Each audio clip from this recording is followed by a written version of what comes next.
It was a totally new experience for kids right here in Jacksonville and also their Japanese counterparts. Although very different, these lacrosse players shared a common bond through the sport they're all so passionate for. We had some local international competition this week as the lacrosse team from Iwakura High School in Japan made their way to the First Coast. I never thought that I would have this opportunity bringing my students over in the United States and play. This is already incredible.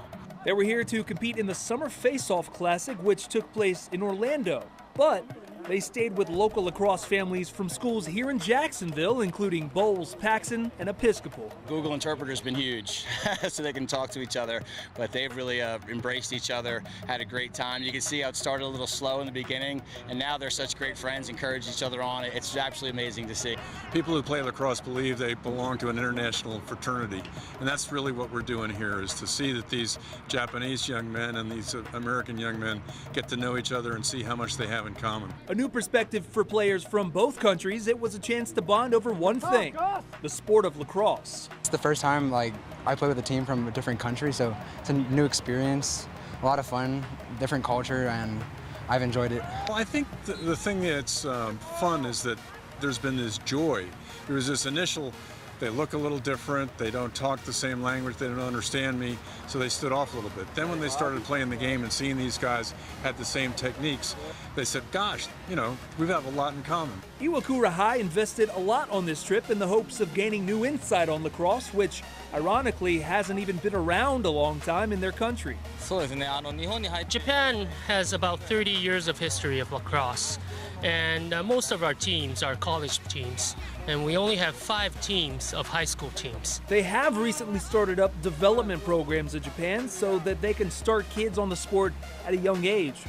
One thing was clear in their time here, though. They do take the game very seriously. They love the sport, you could tell, and they're really good at picking things up really quickly, and there's a couple of players on their team that are phenomenal lacrosse players, and they're a lot of fun to play with. Last night when one of them was in my house, they were writing lacrosse plays down in a notebook, just like trying to learn the sport, and he was asking me questions about what to do and stuff that he learned the day before. So it was like they definitely want to learn more about the game. Despite the language barrier and cultural differences, the two head coaches believe this trip will ultimately help expand the game that brought them all together. These kids have just been fantastic, going full speed, giving everything, but the politest young men. Everything is a thank you, everything's a yes sir. You just got to love their passion for the game, and these guys are going to make Japan a power in the future in lacrosse. All the other important things that this sports can deliver, I think they were able to learn that, and I'm very excited how much they would develop after they go back to Japan. Coach Hiraki brought these keepsakes with him from Japan to hand out. It's actually a flag with Japanese and lacrosse symbols on it. Now, down here in the corner in English, it says, "Lacrosse makes friends," and that couldn't be any more true for all the players involved in this special trip. For Action Sports Jacks, I'm Drew Copley. Stuart, let's send it back to you.